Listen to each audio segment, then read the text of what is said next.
Have you ever felt like you have islands of knowledge on the guitar, but these islands are not connected? You have several chords you know, maybe a few scales, maybe even a solo, but you're stuck. You don't know how these islands are connected, and this is why your guitar playing is not progressing. Today we're going to bridge these gaps and make all these islands one big continent. By the end of this video, you'll have a solid musical map and you'll finally understand how everything works together, so stick around. This is actually the first video of a series I'm making for beginners. This is inspired by your questions and requests for a little easier masterclasses. And I think it's very important for us to have a foundation before we jump to all those crazy solos out there. This is actually part number 1, and let's start. To get a solid understanding of the fretboard, we need to understand first that the fretboard is like a ruler measured by half steps. What is tone? You hear this tone, half tone, 2.5 tones. Let's break it down. Let's start, for example, from the 5th fret on bass E. Alright, it will give us the A note. But what if I want to go half step up or down from the 5th?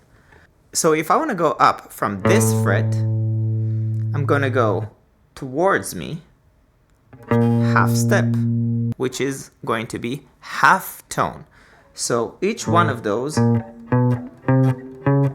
is a half tone jump, which means if this is half tone, this is going to be a full tone, which means 2 steps gives me full tone, 1 step gives me a half tone. So for example, if I want to jump from the 5th fret 2.5 tones up, what I'm going to do is do from 5 to 7 is 1 tone, from 7 to 9 is another 1 tone, so from 5 to 9 it's going to be 2 tones already, and then from 9 to 10 it's going to be 1 step, which is half tone. So we have from 5 to 10 we have 2.5 tones up.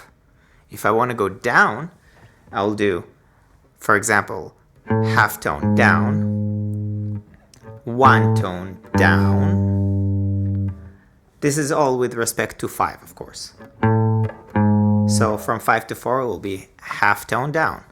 From 5 to 3 it will be 1 tone down, and so on.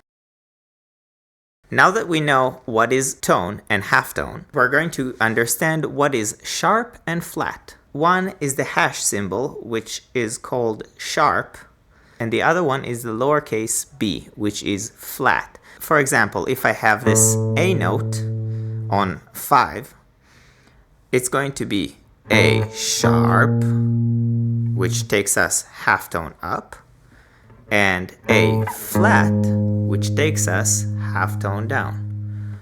If I have right now the letter A and I have a little hash above it, I'm going to play this A sharp, which is the 6th fret on the 6th string. And if I have A with a little B on top of it, this is going to be A flat, which is A half tone down.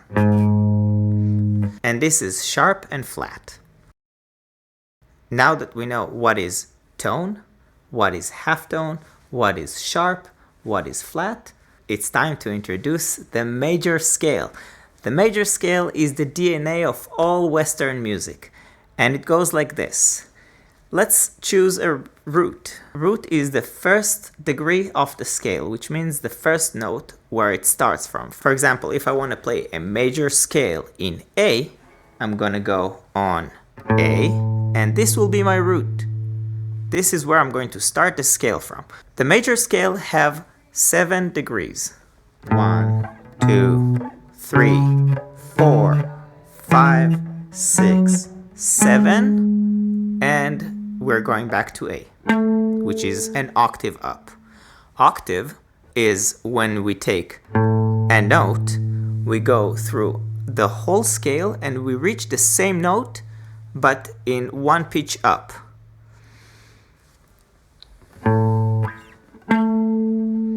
That's the octave for A. B, that's going to be the octave for B. Alright, so let's learn the spaces between the degrees in the major scale. The first degree is going to be the root, which in our case is A. The second degree is going to be one tone up. In our case is going to be B.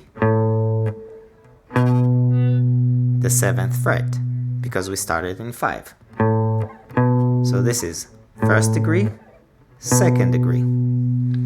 The third degree is going to be one tone up from the second degree. So we have A, B, C sharp, because C sharp is 2 tones from the first degree. Next we have the 4th degree, which is half tone up. Then we have the 5th degree, 1 tone up. Then we have the 6th degree, 1 tone up. Then we have the 7th degree, which is 1 tone up. And from the 7 to the 1, back again, we're closing the loop, we have half tone. So from 7 to 1, the octave of 1, we have half tone. All together, tone, tone, half tone, tone, tone, tone, and half tone. So now that we have all of those lined up on one string,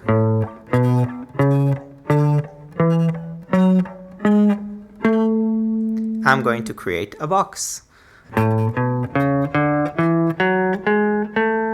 A box is basically a way to stay on the same position playing multiple things. For example, if I wanted to play the major scale, it will be a waste of time to go all the way on one string, and it will be very hard to keep track where I am all the time.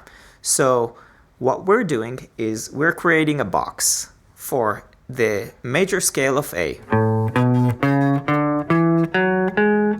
And just like that, I stayed in the same position.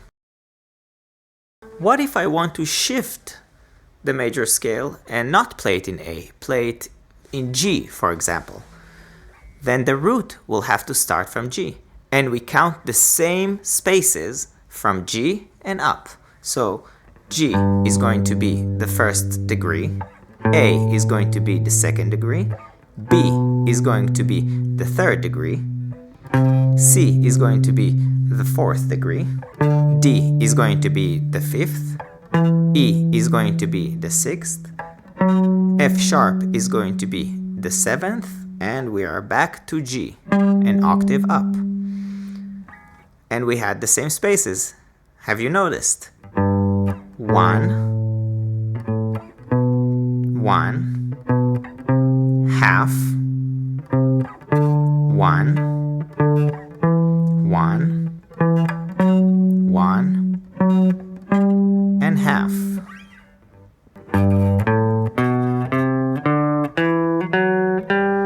And there we have it, all in a box. So why do we need that scale and how everything connects to that scale? Right now, I'm going to show you the basics of chords and the formulas we create in order to understand the difference between major chord and minor chord.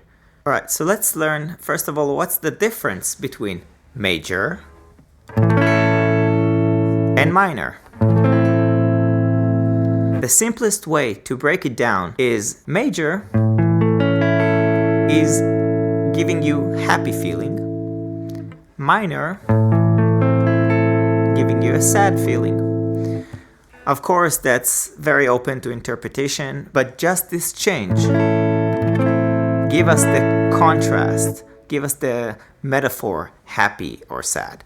Let's see how we create those shapes from the major scale. If we take the first degree of the scale, in our case is A, and we add the third, So 1 and 3. And then we add the 5th.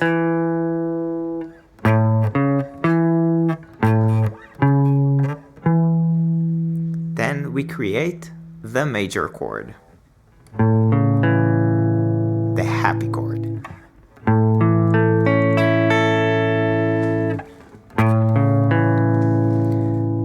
So, major chord, which on paper just look like the capital letter of the note you're playing, is going to be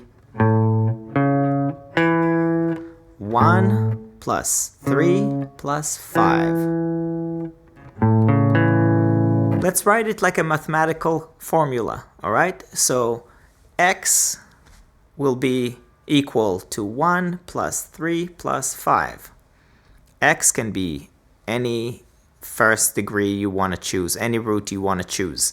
So A or B or whatever. I know, don't be afraid of mathematics. It's actually wonderful knowing mathematics with music. All right, now let's go over to the minor chord. Now the minor chord is going to be very similar to the major chord with one difference. Instead of third, we're playing third flat. So if we have A as a root, as 1, we're going to have A plus 3 flat plus 5. And with that, we created the minor chord. In our case, our minor chord is built out of A, C, and E. This is the difference between major and minor chord, only half tone. So if I want A minor, or if I want B minor, or if I want E minor, it all stays the same shape, 1, 3 flat, 5, because I want it minor. If I want major, A major for example, G major, B major,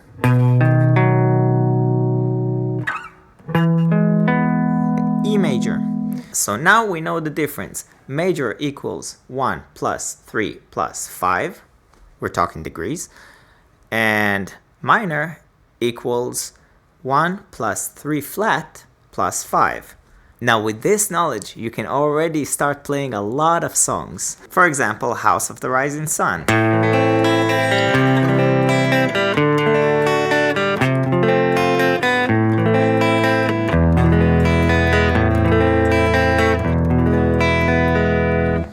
All of those are combinations of major and minor chords. A minor, C, which is C major, D, F, A minor, E, A minor, E. We can play many songs with those chords already, but let's continue and see how we can use the whole fretboard to find those major and minor shapes and make it sound a little bit more interesting when you play. For that, we need to know the two major basses. Bass number 1, which is E, the 6th string, and bass number 2, which is A, the 5th string. What we need to know with those two strings is all the notes we have on them. Now I'm going to give you a table with all the frets and all the notes on these frets. So E is going to be 0, is going to be just indicated in the beginning as E, and then all the rest. Now very important to say, for example, if we have something like 2nd fret, that can be an F sharp, because F is 1, or a G flat, because G is 3. But the 2nd fret is like in between F and G. So that can be F sharp or G flat, F sharp or G flat. If the key of the song is written all in sharps, then it means we're going to use all sharps for these gaps in between notes, in between G and F, for example, in between B and A. And if the key is written in flats, we're going to use only flats for those gaps. So now that we have the bass of E and the bass of A and all the notes on them, we can learn the shapes.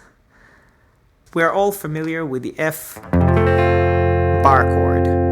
Now the F bar chord is basically the major shape just on F. So we can take this shape, which will be on the screen, and move it to the 3rd fret, and we'll get a G. And so on. Here on the 5th we have an A. On the 6th we have A sharp or B flat. On the 7th we have B. And so on. This is going to be the shape of the major chord on the E bass. Now if we want to play the minor chord on an E bass, all we need to do is remove one finger from the major shape. So if this is the major shape, now we're playing just F major. I'm going to remove the middle finger and I'm going to get F minor. Now this is the minor shape on an E bass. Now we can move this shape and get all sorts of minor chords. For example, G minor, A minor, B minor, and so on. Now for the A bass, we're going to exclude the E bass and just play the shape like this. So this is, for example, a C major. We have C, which is the 1st degree. Then we have the 5th degree, which is G. 1 plus 5. We have 1 again. So 1, 5, 1. 3. So pay attention. We already have 1 plus 3 plus 5. It's just in a different order. We have 1, 5, 1, 3, 5. And this is the major shape on an A bass. Now if I want a minor shape, I'm just moving this pinky half tone down, which will give me 3 flat, 3rd degree flat. And this is the minor shape on an A bass. As you can see, I'm not playing the E. Now if I want to move the minor or major shape on an A or on E, all I need to know is the notes on the string. So for example, C minor, C major, D minor, D major. We have G minor, G major, G major, G minor. Now this is the different shape. So what does it give us? Basically it gives us the option to play any song we want on the entire fretboard and not just stick to those open chords, which by the way I'm going to share in the end of this lesson. So let's try to play House of the Rising Sun with those shapes. Alright, so we have, starts with A minor, then we have C, D, then we have F, which we can do right here. So there is a house in New Orleans, the cold rising sun, and it's been the ruin of many poor boys. And God, I know I'm on E, I'm 1, A minor, E, A minor, E. All right, so let's go over really quick on all the open positions and see how we can play them. Let's start with A. We have A major, A minor, B. Now this is not really open because we don't have any open strings, but this is the first position we play B in. This is a B, B minor, C, C minor. Again, this is not really open, but this is the first position we play C minor in. After C comes D. D minor, E, E minor, and beginner's favorite chord,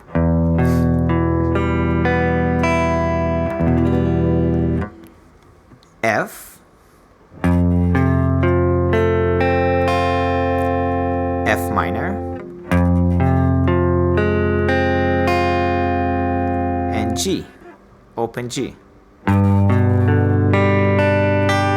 you can play it like this or like this.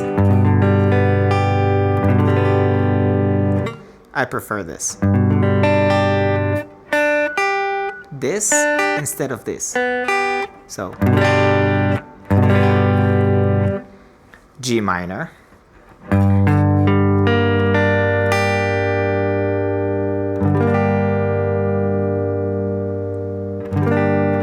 Alright, so for this lesson we basically bridged chords, notes, how they built and how they shape, and we also bridged the fretboard and most of the notes on it.